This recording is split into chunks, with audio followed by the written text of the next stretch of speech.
Senhoras e senhores, jovens que nos acompanham e o pessoal da web, que acompanha pela FEB TV, nosso bom dia a todos vocês, nosso abraço fraterno na manhã de hoje, radiosa de sol aqui em Cuiabá. Para nós falarmos da área de estudo do Espiritismo, nós necessitamos nos reportar inicialmente ao estudo sistematizado da doutrina espírita.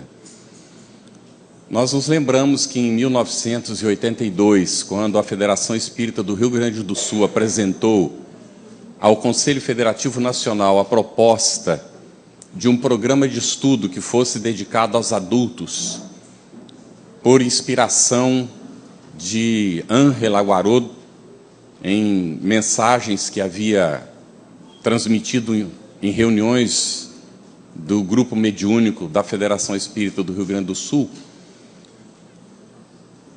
a Cecília Rocha, que era originária do Rio Grande do Sul, trabalhando na FEB, ela pediu a palavra e disse que a FEB não tinha equipe para fazer aquele trabalho, porque no momento perguntaram quem vai realizar esse programa. E o conselho disse a FEB. E ela então disse, mas a FEB não tem equipe para fazer esse trabalho. E aquilo ficou assim, meio em suspenso, não é? Então, como vai ser realizado? O compromisso é da FEB.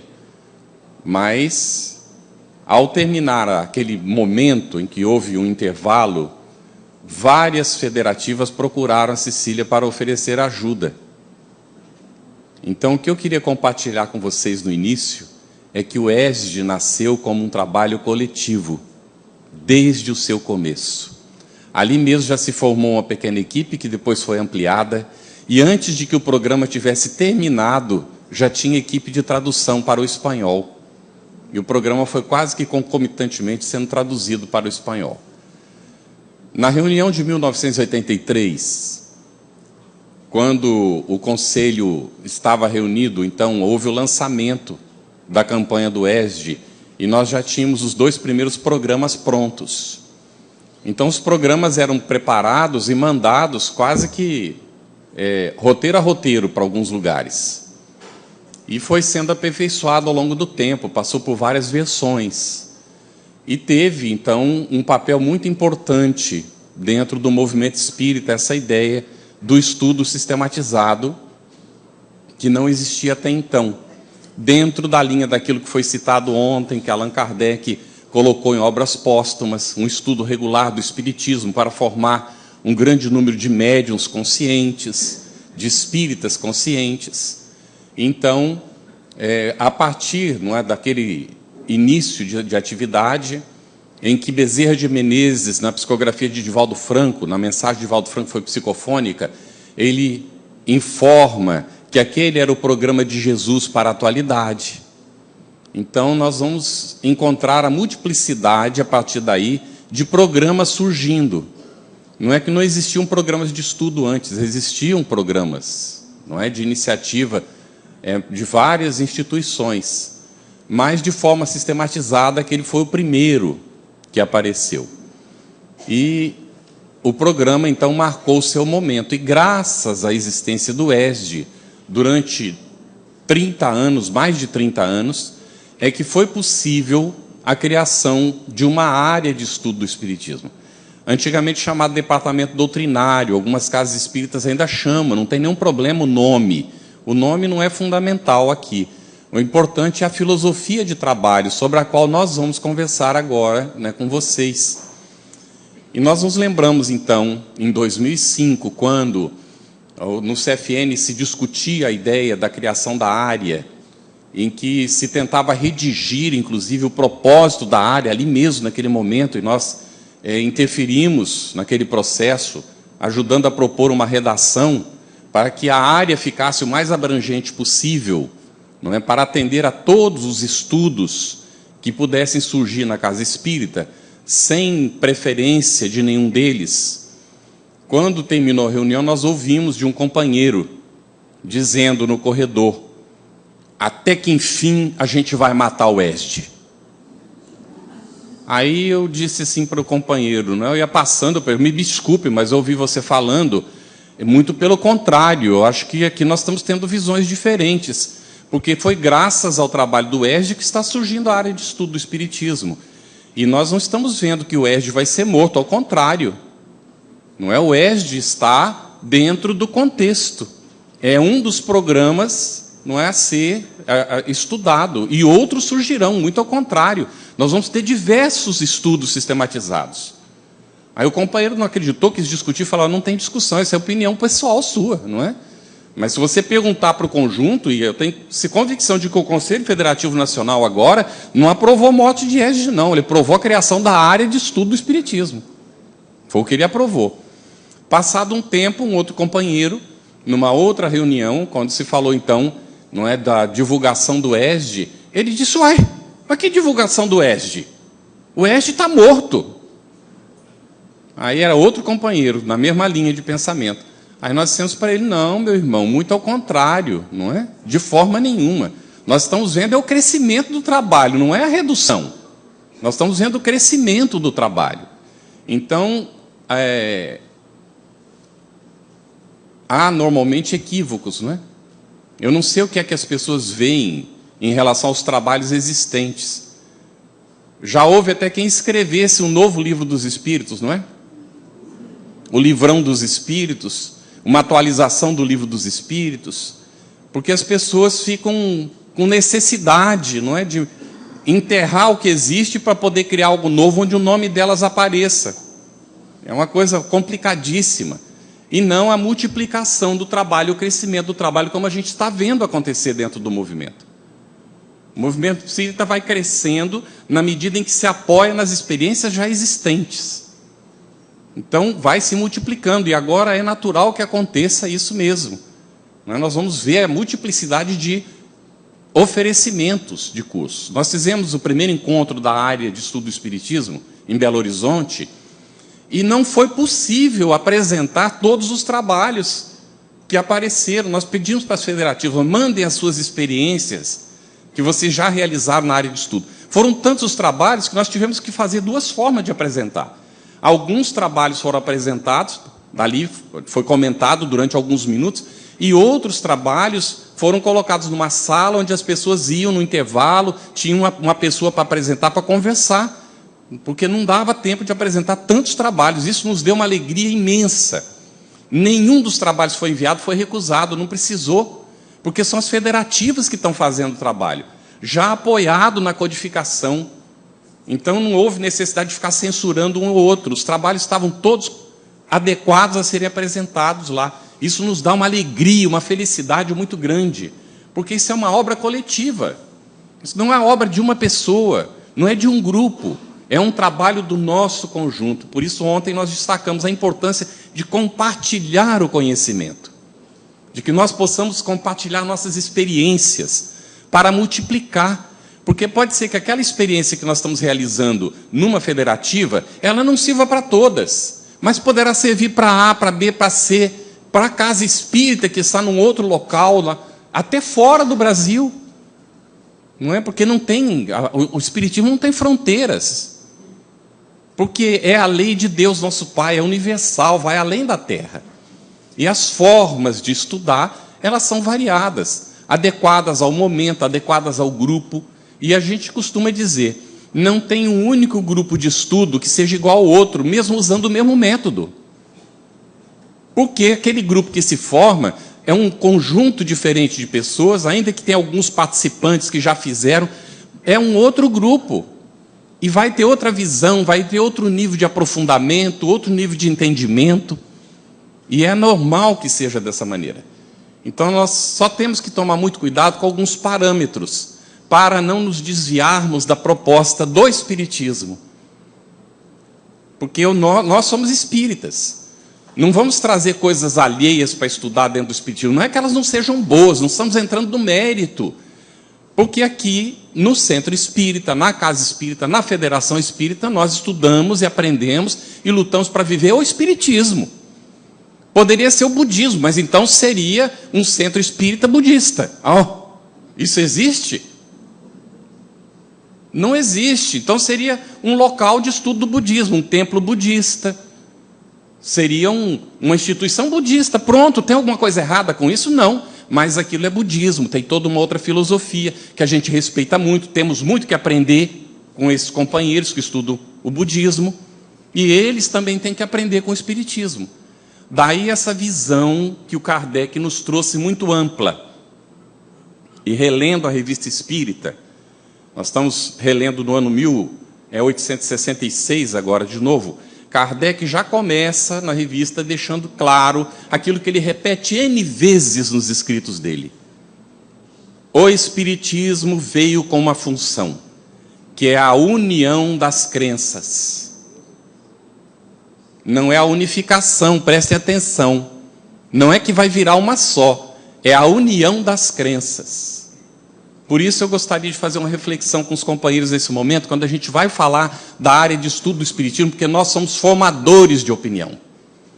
As pessoas vêm e aquilo que nós estamos fazendo influencia essas pessoas.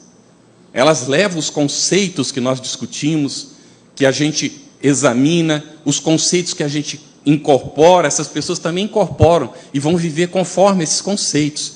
Por isso, muito cuidado com o que nós estamos fazendo, porque as pessoas vão passar a viver conforme. E aí a reflexão é a seguinte: alguém chega na gente, em qualquer um de nós, não é? E pergunta: qual é a sua religião? O que a gente responde?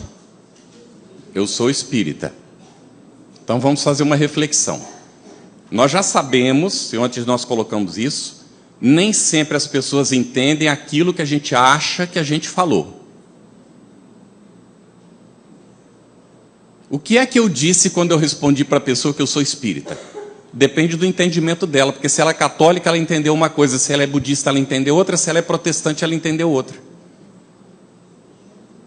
Vamos refletir. Então, a ideia que a gente coloca em discussão para amadurecimento, não é? Porque cada um vai chegar a uma conclusão própria, não é? A respeito do assunto, porque não há imposição em termos de estudo do Espiritismo, mas reflexões que a gente possa aprofundar. Não seria interessante, antes de responder, perguntar para a pessoa: você se importaria de me dizer qual é a sua, se a gente não sabe ainda? Porque se a gente já sabe, não precisa perguntar. E aí a pessoa nos diz a religião dela. E conforme a resposta que ela nos der, então é a maneira como a gente vai responder. Antes de eu lhe dizer qual é a minha religião, eu queria lhe esclarecer alguns pontos. A minha religião, primeiro, ela é cristã. Porque tem protestantes, pastores estão dizendo por aí que o Espiritismo não é cristão. Porque eles não conhecem o Espiritismo, eles conhecem da religião deles. Mas estão falando daquilo que eles não sabem, deveriam primeiro conhecer para poder falar com propriedade, mas infelizmente não é o que acontece. Então, depois, quando conhecem, alguns deles mudam de ideia, que a gente já tem visto acontecer. Não são pessoas de má fé, são pessoas muitas vezes de boa fé, mas estão equivocadas. Mas vamos lá. Então, primeiro, o Espiritismo é cristão. Ou quer dizer, você não vai dizer o Espiritismo primeiro, você vai dizer: a minha religião é cristã. Está apoiada no Evangelho de Jesus. Muito especialmente no aspecto moral do ensinamento de Jesus, que propugna que todos nós somos filhos do mesmo Pai, portanto somos todos irmãos. E a minha religião propugna a união das crenças, de tal forma que a religião não divida as pessoas. E aí nós vamos explicando. Na minha religião não tem sacerdócio, não tem pastor, não tem padre. Na minha religião não tem missa ou não tem ritual. Na minha religião não tem dízimo. O que mais que a gente pode falar? Não tem vela, não tem atabaque, não tem marafa. O que mais que a gente pode colocar? Não tem galinha preta, não é? Bom, uma vez esclarecido isso, a gente pergunta para a pessoa: você entendeu? Não é? E se a gente acha que ela está em dúvida, a gente pergunta para ela: me diz o que você entendeu do que eu lhe falei. E se ela não falou tudo, você repete para ela poder entender bem. Agora eu vou lhe dizer qual é a minha religião. Eu sou espírita. E a pessoa minimamente vai dizer: mas o Espiritismo é isso? Ou ela vai dizer: nossa, eu achava que era outra coisa o Espiritismo. Vocês não têm mesmo um batuque lá, não? Ah, mas vocês não recebem os espíritos? Ah, então agora a pessoa está perguntando, é hora da gente responder, não é? Aí nós vamos entrar. A gente pode até na hora dizer, o espiritismo, não é? Fala os princípios básicos. A gente tem a crença em Deus como Criador, na existência e sobrevivência do espírito, não é? E aí podemos colocar mais alguma coisa se a gente considerar que vale a pena. Até a comunicabilidade e tal já pode esclarecendo.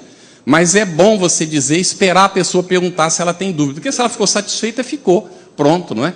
Mas se ela tiver a curiosidade, a gente aproveita a oportunidade para esclarecer. Se nós vamos vivenciar o espiritismo, e é a nossa proposta, não é? E ajudar os nossos companheiros a vivenciar o espiritismo, nós precisamos entender isso. O espiritismo não é uma religião como as outras religiões.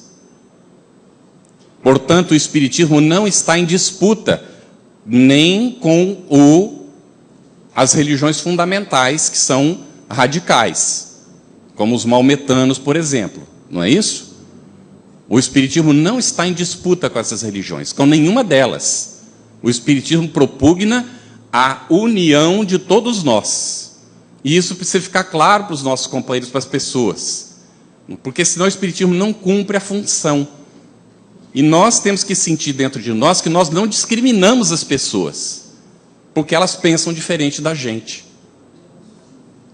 Porque se nós fizermos isso, as pessoas sentirão, perceberão e também sentirão esse distanciamento. A proposta do espiritismo é efetivamente da união das crenças. Por isso é que Emmanuel coloca, é a religião. Mas isso aí não dá um destaque assim do tipo é melhor que as outras? Um companheiro já me perguntou isso. Quando diz assim, a religião não está dizendo que é melhor que as outras? Não, não está dizendo que é melhor que as outras. É uma questão de consciência. Jesus instaurou alguma religião aqui na Terra?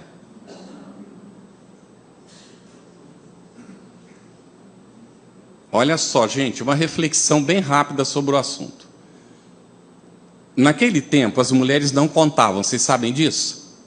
Está registrado lá na Bíblia, não é? Está lá no Novo Testamento, que quando Jesus fez a multiplicação dos pães, nas 2 vezes que ele multiplicou pães, 4.000 e 5.000 homens, está dito lá, porque as mulheres, sem contar mulheres e crianças, porque mulher e criança não contava na época. Está registrado no texto. Está bem? Então, essa discriminação, graças a Deus, e na Revista Espírita 1866, Kardec começa tratando do assunto, ele fala da discriminação da mulher e da necessidade de nós entendermos a igualdade dos direitos. O Espiritismo foi dos primeiros a defender quando não havia nem feminismo, porque o Espiritismo não é feminista, porque ele também não é machista. Tá certo? O Espiritismo é em favor do espírito, a essência divina, que só tem sexo enquanto ligado à necessidade da reprodução. Depois disso é espírito imortal, que ora ocupa a organização física masculina ou feminina. Então, a mulher não contava naquele tempo. E era muito discriminada. Mas há um momento que Jesus vai sozinho para o poço de Jacó. O poço de Jacó, ele está situado ali na Samaria. Samaritanos eram considerados heréticos pelos judeus, pelos hebreus. Eles eram os dissidentes. Era como o catolicismo e o protestantismo hoje. Não hoje, que hoje já as coisas estão mais tranquilas, mas no tempo em que surgiu o protestantismo, que havia até guerra entre eles, naquele tempo era sério. Os hebreus não aceitavam os samaritanos, de forma nenhuma. E os samaritanos tinham a convicção, então, de que se podia adorar a Deus nos montes, no campo. E os judeus, os hebreus, não. Tinha que adorar a Deus no templo. Então Jesus chega e tem um encontro com a mulher samaritana, não é isso? E aí ele vai romper 2 tabus ali naquele momento. Primeiro, ele sendo judeu, ele não falava com mulheres estranhas. Não se dirigia a mulheres estranhas. Não era defeso, não era direito fazer isso. Tanto é que no momento em que ele se dirige a ela, ela tem um susto e o repreende. Já vamos ver. Aí, o outro tabu é que ela era samaritana. E os judeus não gostavam dos samaritanos. Então ele vai, chega e diz assim: mulher, dá-me de beber. E ela diz: mas como tu te atreves a pedir a mim água? A quem? A ela, uma mulher, ele um homem, ele visivelmente hebreu, não é? E ela samaritana. Entenderam a situação? Aí ele simplesmente, não é, olha com aquele olhar que atravessa a alma, não é? E diz para ela: se soubesse com quem falas, a mim me pedirias água. E eu te daria de uma água que, uma vez bebida, jamais teria sede. Quem que não quer essa água? Ela: dá-me de beber dessa água, Senhor. Muito bem, aí tem todo um diálogo, não é? E ela vai fazer, considerem, uma mulher naquele tempo que não era contada. Ela faz a pergunta que, se a humanidade tivesse entendido, se os homens tivéssemos entendido, ao longo do tempo, nós não teríamos tido todas essas disputas religiosas que a gente teve depois de Jesus. Porque ele veio para romper com isso. Qual é a pergunta que ela faz? Senhor, onde é o local para adorar a Deus? Lá no templo onde dizem vocês, os judeus? Ou aqui no morro, como dizemos nós, samaritanos? Aí Jesus faz um arrazoado, que eu acredito que foi interpolado ali, né, tentando destacar os judeus, mas vamos lá. Em seguida ele diz assim: mulher, chegará um dia em que o homem não adorará a Deus, nem no templo, nem no campo, nem no monte. O adorará em espírito e verdade, porque Deus é espírito. Essa é a religião natural. Essa é a religião que Jesus veio nos trazer. Essa que Allan Kardec nos diz que a gente vive no sentimento de religiosidade e não no cumprimento de rituais ou paramentos ou na obediência de dogmas. Uma vez entendido isso, nós temos uma tarefa que é desafiadora na área de estudo, muito grande mesmo, e que não é possível cumprir sozinho. O trabalho da área de estudo, ela é coletivo, como todo trabalho na casa espírita. Mas esse trabalho é fundamental, não dá para você trabalhar sozinho, ninguém consegue trabalhar sozinho na área de estudo do espiritismo. Não tem como. É fundamental o apoio dos companheiros. Entendido isso, logo na criação da área, então, foi definido coordenação nacional e coordenador nacional adjunto, e foi definido, então, que teria também os coordenadores regionais. Cada região teria um coordenador e um adjunto, para formar uma equipe. Mas, normalmente, essas equipes são formadas e elas se encontram quando marcam as reuniões. Mas nós tínhamos um desafio. A equipe tinha que funcionar, de fato. E nós vimos como isso aconteceu quando nós comemoramos os 30 anos do ESD. A nossa equipe já funcionava de uma maneira bem estreita. Nós conseguimos fazer o encontro e transmitir o encontro por 6 canais ao mesmo tempo. Aquilo foi inédito, ninguém tinha feito aquilo até então. Não é? Nós tivemos, na primeira hora da transmissão, 10 mil acessos. Naquela época, foi uma coisa impressionante, não é? Na transmissão dos 30 anos do ESD. Então, nós quisemos trazer essa filosofia de trabalho para dentro da área de estudo do espiritismo. Uma luta ao longo do tempo, nem sempre há compreensão, nem sempre há adesão, nem sempre há cooperação. Isso é natural, faz parte do processo. Mas a gente tem que ter muita paciência. Então, uma vez criada a área, definidos seus objetivos, nós fomos levar essa ideia, não é? E amadurecer essa ideia nas comissões regionais do ano de 2016. É por isso que aparecem as datas aqui, que foi um período muito importante para o nosso trabalho. Vamos ver um pouquinho daquilo que conduz, que dirige a área, que dá o sustento da área, que são os cimentos da área, né? Os pilares. Senhor, que queres que eu faça? Quem foi que perguntou isso?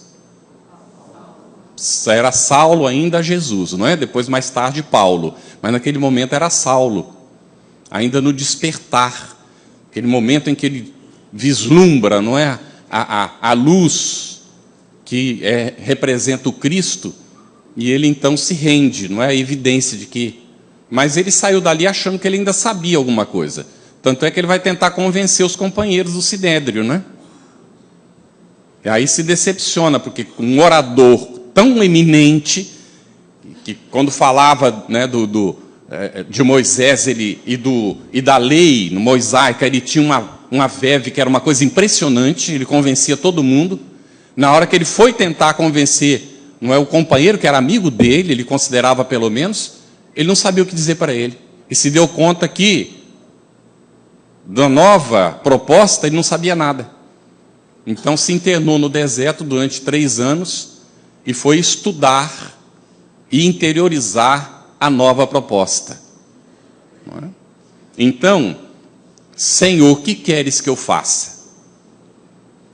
Todo trabalhador da área de estudo precisa renunciar à própria personalidade, nesse exercício que não é fácil, para perguntar. Não sou eu, Carlos Campetti, que tenho que perguntar, porque foi Saulo ainda que perguntou. O que Jesus disse para ele? Deu para ele alguma orientação diferente? Ele não estava indo para Damasco? Disse para ele, entra na cidade. Era para seguir o mesmo caminho que ele vinha. Ele não ia para Damasco, ele fosse para Damasco. Jesus não pediu para ele mudar de rumo, para ir para qualquer outro lugar, fosse para Damasco. E lá ele já ia encontrar, não é? Primeiro, a solidariedade do cristão que ele ia perseguir para matar. Tudo bem, gente? E que quando Jesus disse a ele, vá atender a Paulo, ele sentiu o vacilo, mas foi. Então, quando o Senhor der a resposta, nós temos que fazer o que ele nos responder. Tá certo? Normalmente ele não vai mudar o nosso rumo. Mas é para a gente fazer o que a gente já pretendia fazer. Só que agora fazer de uma outra maneira, diferente do que a gente vinha fazendo até então. Aí é onde entra a questão.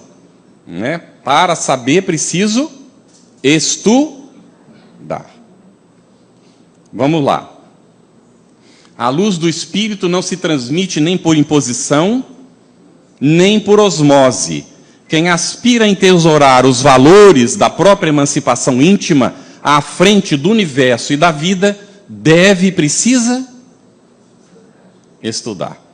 Está no livro Estude Viva, a lição é na escola da alma.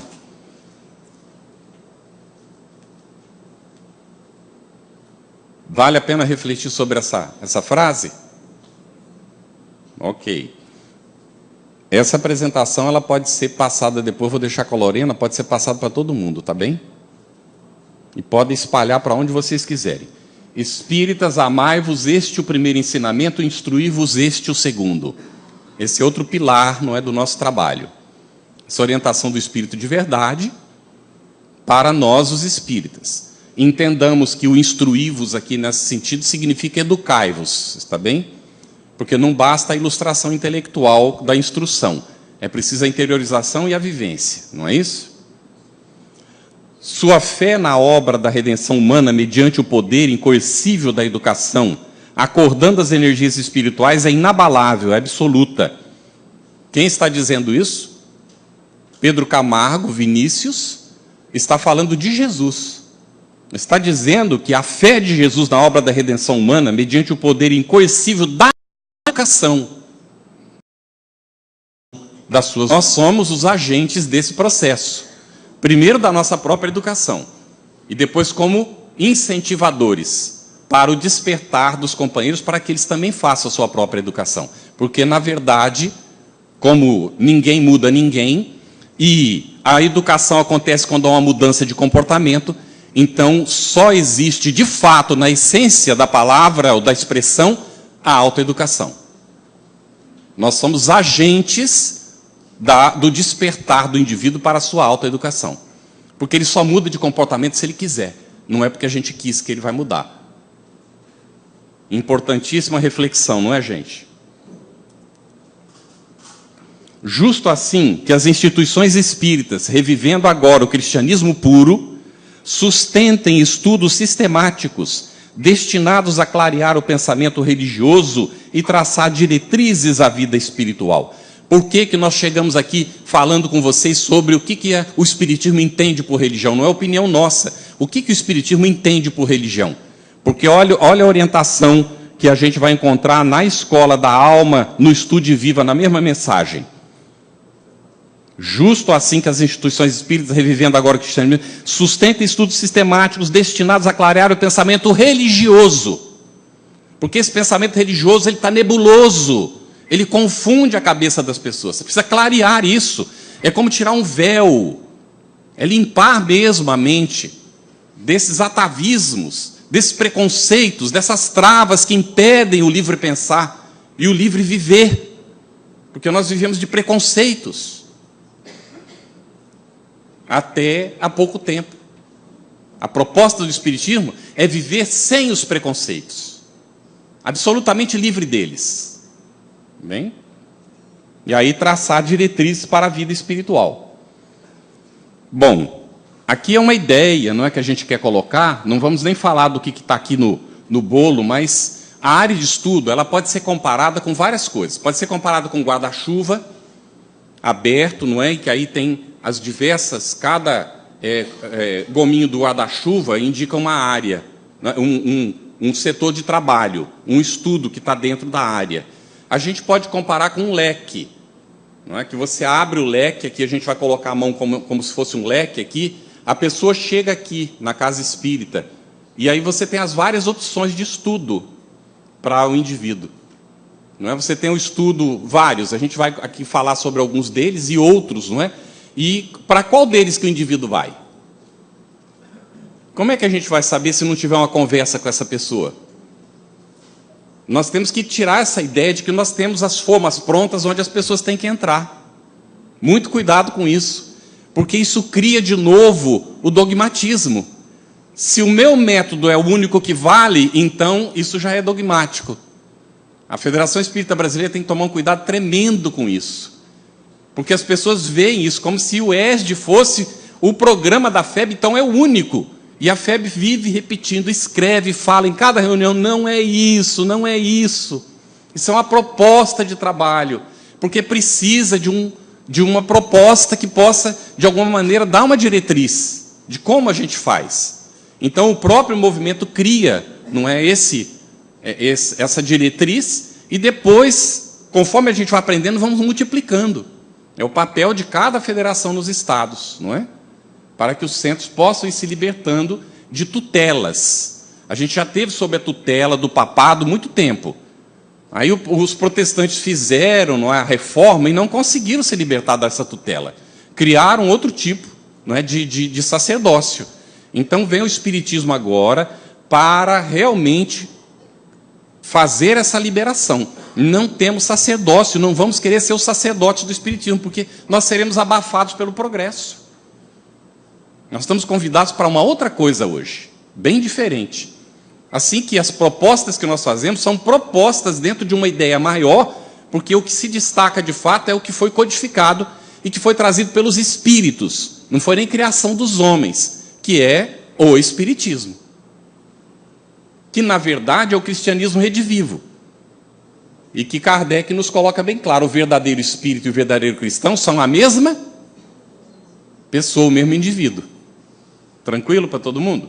Então, nós vamos ver esse leque. O indivíduo chega aqui, aonde é que ele vai entrar? Vamos fazer uma entrevista com ele, conversar com ele. Ver, essa pessoa já pode ter estudado a obra da codificação. Porque ele pode vir de uma outra experiência, de outros lugares, né, e tudo mais. Ele já pode ter lido alguns livros, mas pode não conhecer ainda a codificação. E várias coisas podem ser. Eu preciso conversar para saber. E dentro do leque de opções que nós vamos ter, que a gente vai ver agora, ver para onde ele gostaria. A gente explica para ele, olha, aqui tem isso, aqui tem isso, aqui tem... E né, o que poderia ser feito. Quando a casa não tem, ela só tem um curso para oferecer porque é pouca gente, então tudo bem, vai ser aquele, e quem se adapta fica, até te criar contingente e ter mais cursos. Mas ainda aí nós temos que pensar. É aquilo que a gente aprende muitas vezes nos cursos de marketing, não é uma visão mais de futuro. Qual é o tamanho que eu pretendo que tenha o centro espírita que nós estamos criando agora? Tira o eu daí, vamos botar nós. Qual é o tamanho do centro que nós pretendemos criar? Porque vai crescendo, a gente faz andares para cima, cresce para os lados e vai aumentando, vai aumentando, vai aumentando. E aí nós nos esquecemos de Allan Kardec, no livro dos Médiuns e depois Obras Póstumas e na Revista Espírita. O ideal é que os grupos sejam familiares. Quando é que o grupo é familiar? Porque é todo mundo da mesma família consanguínea? Não, porque todo mundo é da mesma família espiritual. E quando é que a gente é da mesma família? Quando a gente se conhece pelo nome. Quando a gente se encontra e sabe quem está encontrando. Quando a gente chega na casa espírita e encontra alguém que a gente não sabe quem é, eu coço a cabeça. Porque já está crescendo mais do que é a proposta. E isso traz consequências. Pode crescer? Pode, lógico que pode tudo.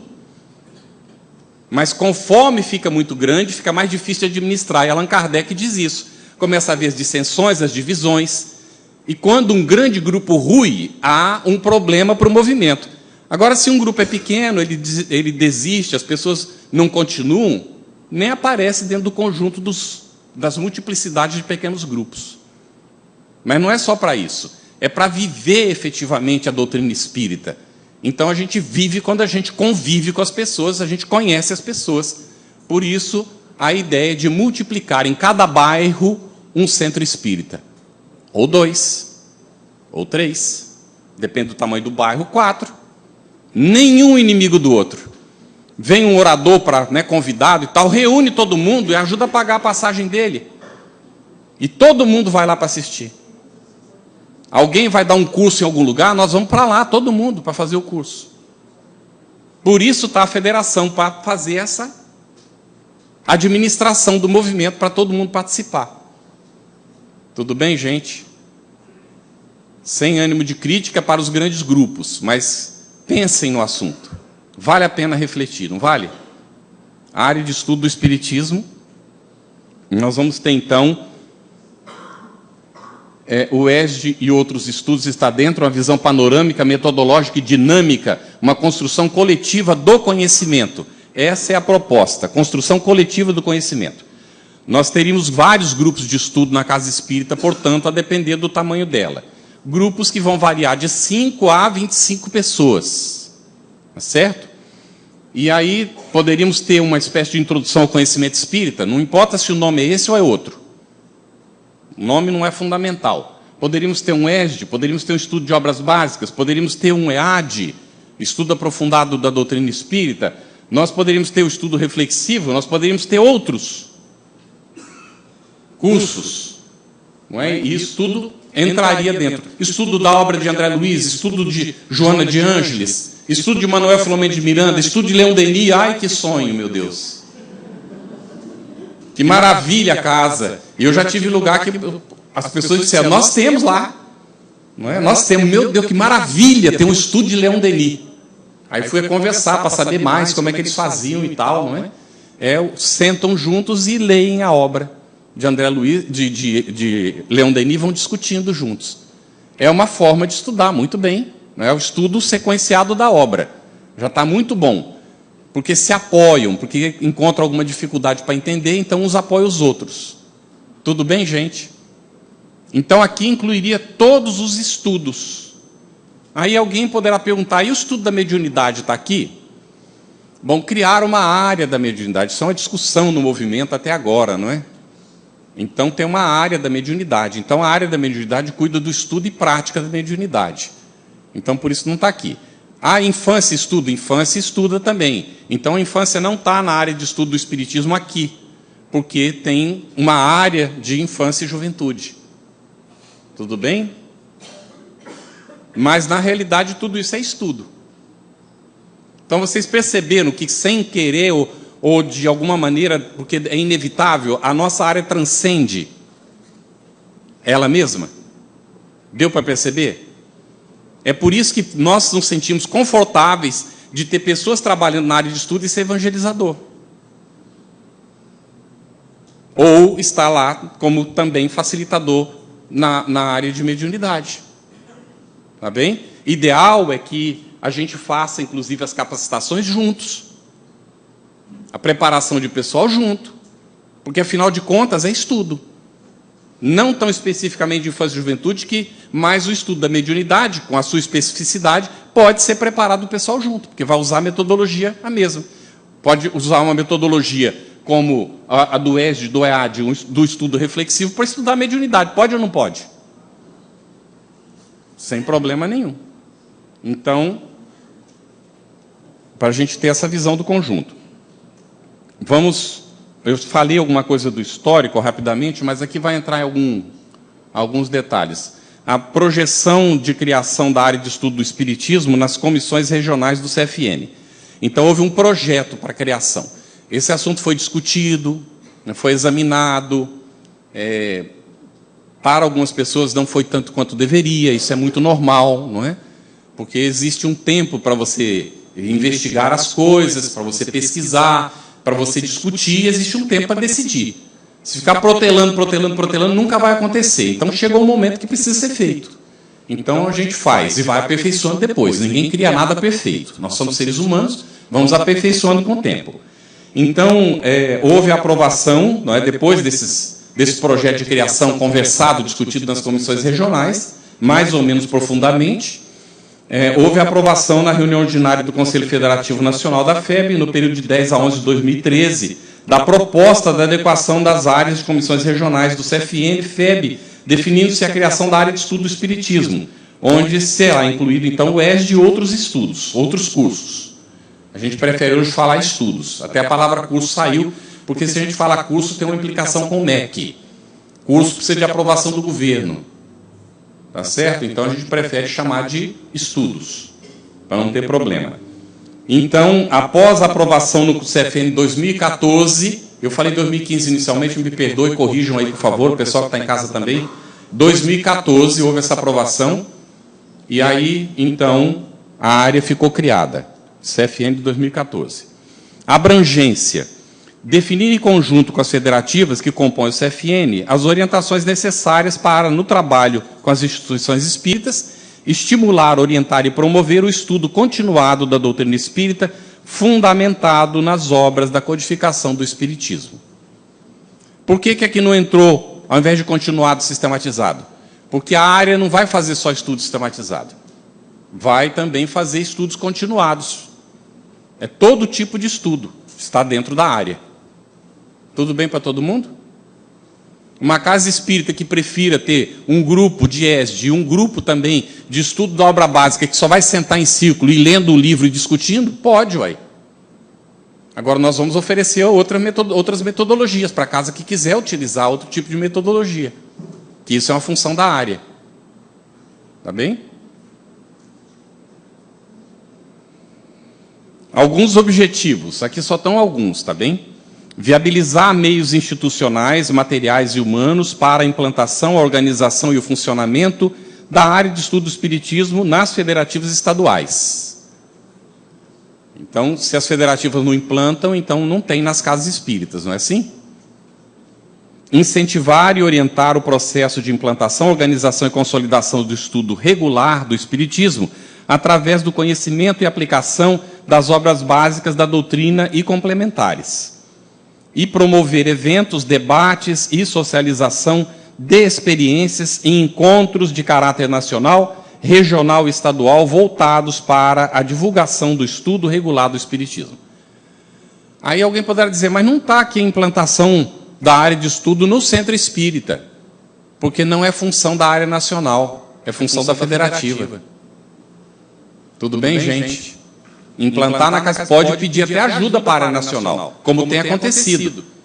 Mas isso é função da federativa. E vai ter casa espírita que vai ser tão pequenininha que ela necessariamente não vai precisará ter uma área de estudo.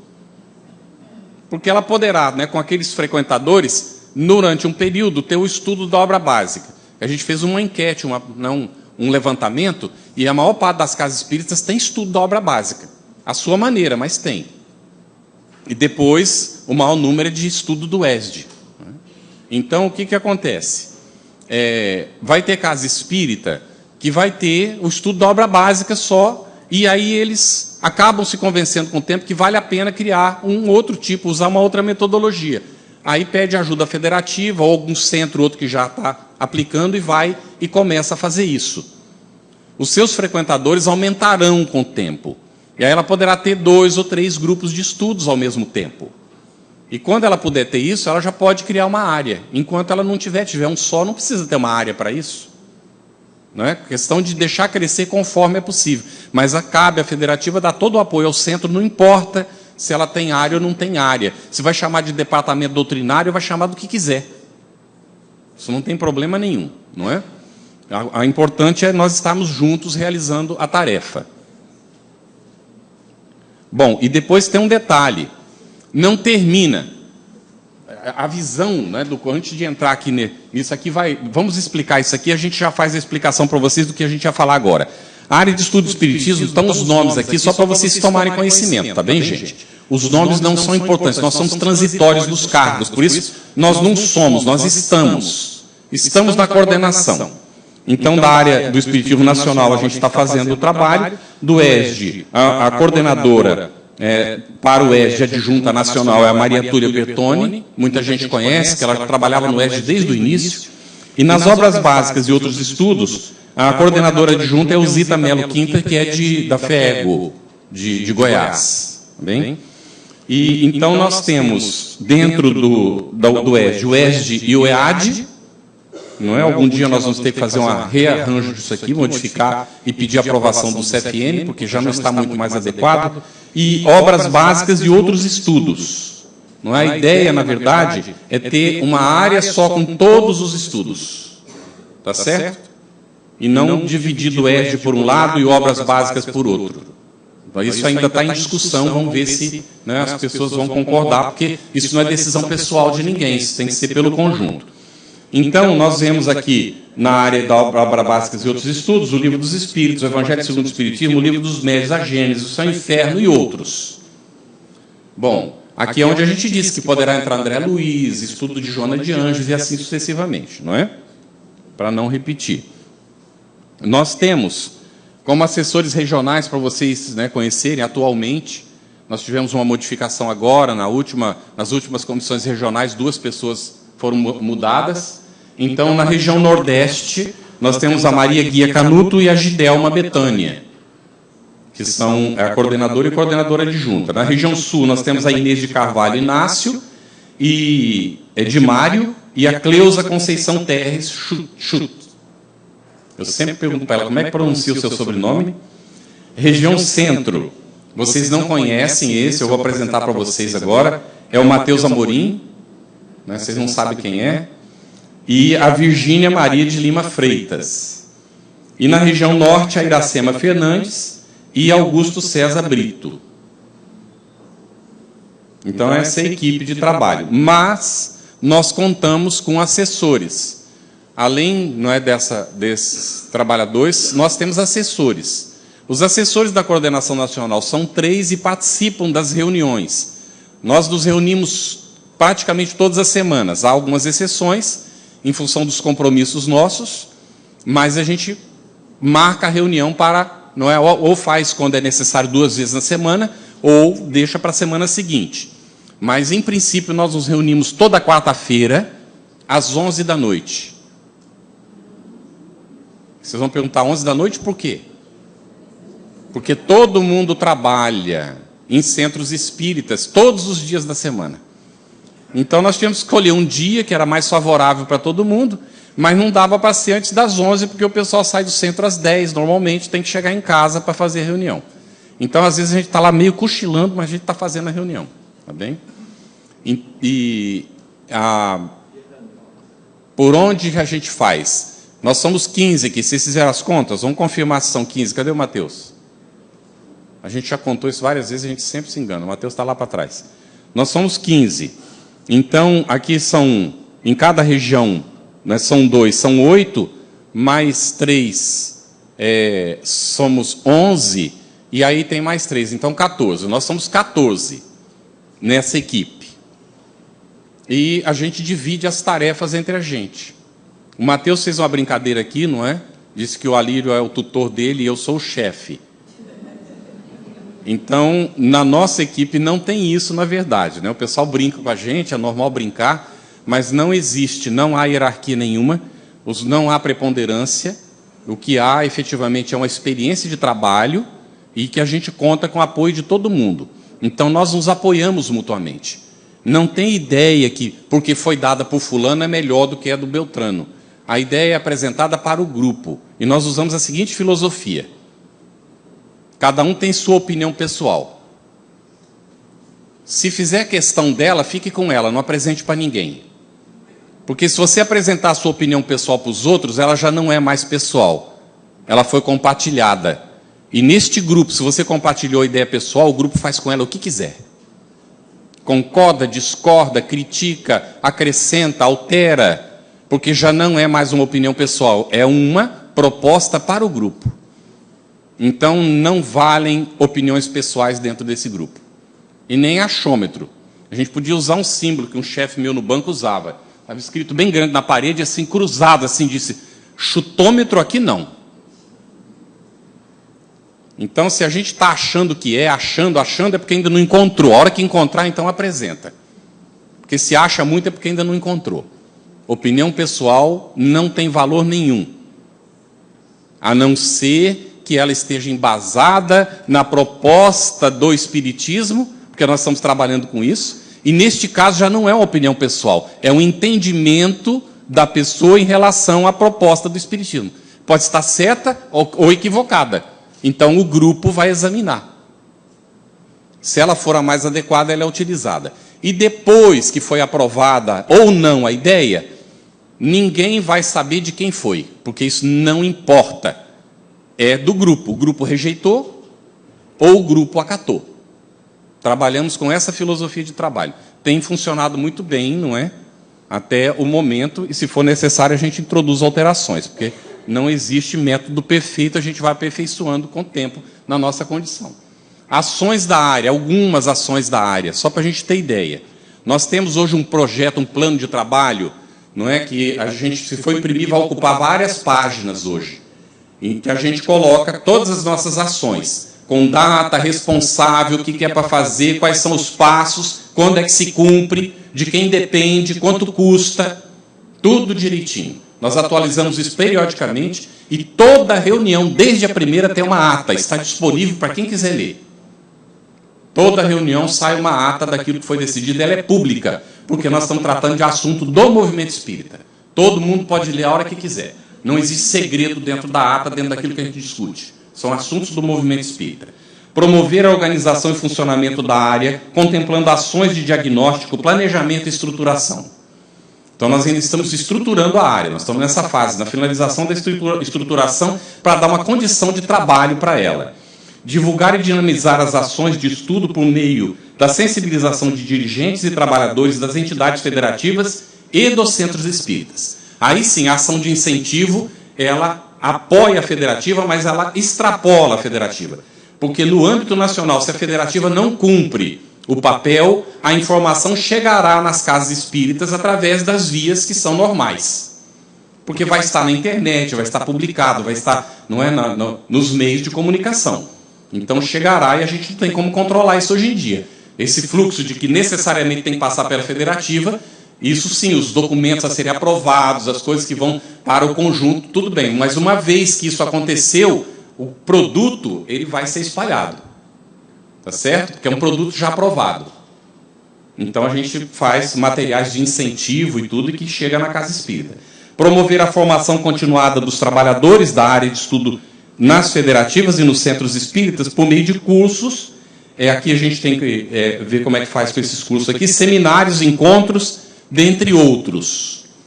E, normalmente, quando é para a casa espírita, é por intermédio da federativa. A área nacional não age junto ao centro espírita para levar um curso. O material pode chegar, mas se vai fazer uma preparação de pessoas, é com a federativa. Tá bem? Agora, se nós estamos fazendo uma capacitação num local e a pessoa vem de outro estado e cruza a fronteira e vai lá participar, então ela está aproveitando, porque aqui tem muito no Brasil, tem isso. Então nós conversávamos ontem sobre isso. Tem cidades que estão mais próximas, não é, às vezes, de uma federativa de outro estado do que da federativa do próprio estado. E nós não podemos ter essa barreira aqui, daqui para cá a minha fronteira, daqui para lá, como se fossem os feudos, ou se fosse, como é que era o nome que dava na igreja? Me deu um branco aqui? As paróquias. Como se fossem as paróquias, não é? Tem uma outra palavra também que não está me vindo de jeito nenhum, mas a paróquia serve. Prelazias, isso, são os prelados, isso. Que se utilizava. No Espiritismo não pode ter isso, né, gente? A federativa trabalha para o bem, não é dos centros espíritas. Então, se de repente o programa é o mesmo, e um centro está mais próximo, por exemplo, daqui de Mato Grosso, do que está do outro estado que é vizinho, e ele aproveita uma atividade que está sendo realizada aqui, ótimo, poxa. Não é? Está ajudando a outra federativa, não está concorrendo, não é? E assim sucessivamente. Muito bem. Essa apresentação ela termina aqui, olha. Com o quê?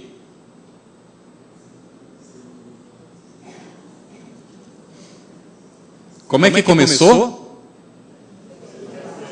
Senhor, o que queres que eu faça?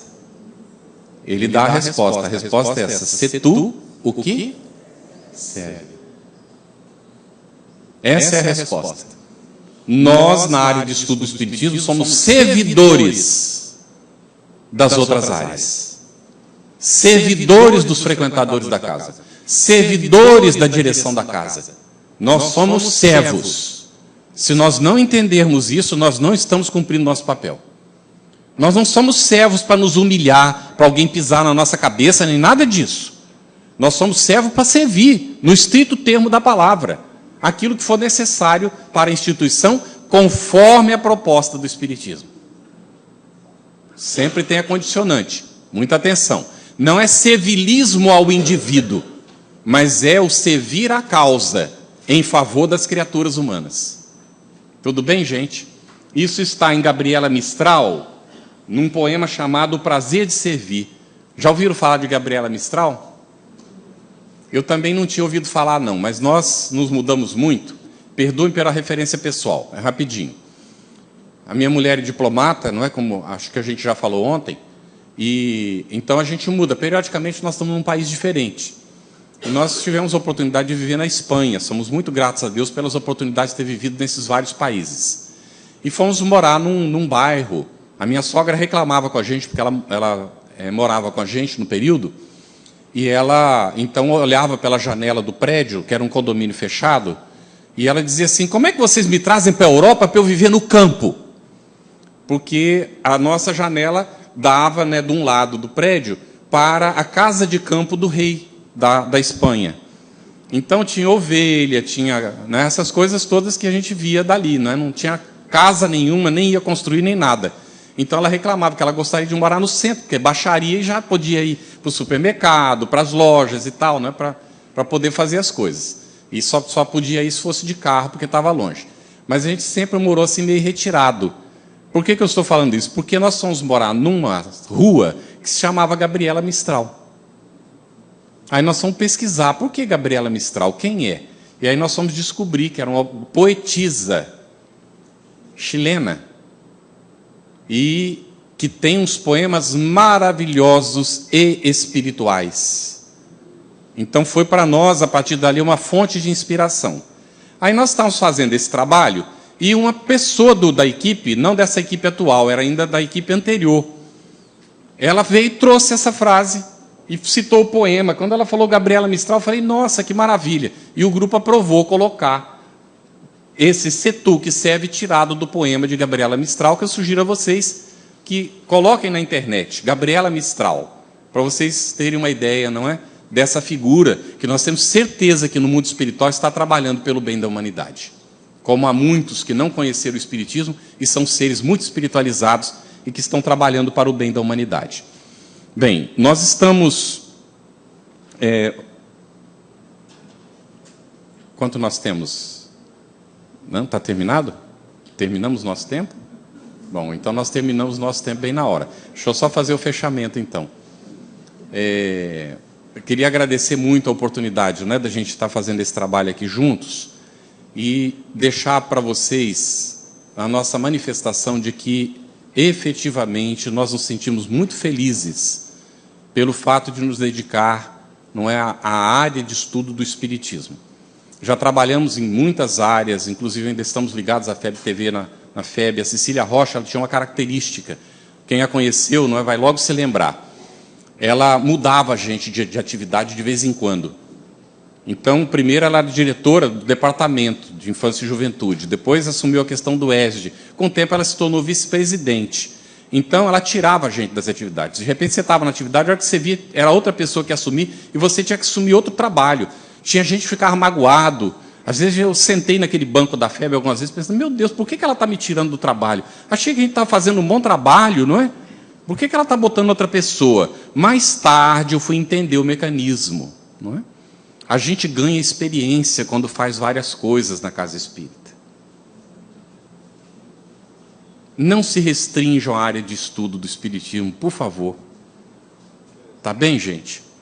Por mais que a gente ame a área, nós amamos, a gente está nela porque a gente gosta, a gente tem carinho por ela. Mas vamos considerar, o centro é um todo. Nós temos contribuição para dar. Lógico que nós temos família, nossa prioridade é a família. A gente até estava conversando com a Lorena agora há pouco, não é, Lorena, sobre o assunto. Se a gente não vai priorizar a família, então que não constitua. Deu para entender isso, gente? A família é a primeira prioridade. Mas o nosso trabalho na casa espírita tem que estar entre as primeiras prioridades, porque senão a gente vai deixando e não faz. E uma vez que a gente se ligou à área de estudo, não é? Vamos de vez em quando, pelo menos, trabalhar um pouco no DAS ou no Departamento de Assistência e Promoção Social. Vamos trabalhar um pouquinho em alguma outra área da casa. Vamos fazer palestra. Vamos nos oferecer para ajudar no passe. Vamos nos integrar em alguma outra coisa, no atendimento espiritual. Vamos participar de alguma outra coisa.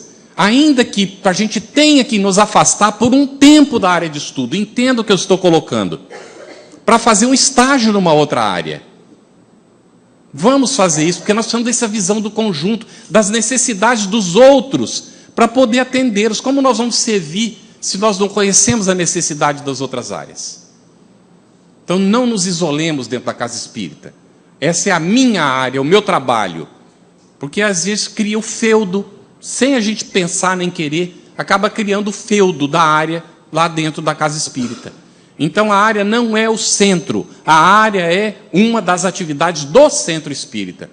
Vamos trabalhar em conjunto, sempre, unidos pelo ideal, efetivamente, de levar essa mensagem profunda e renovadora, que só faz sentido quando ela acontece dentro da gente.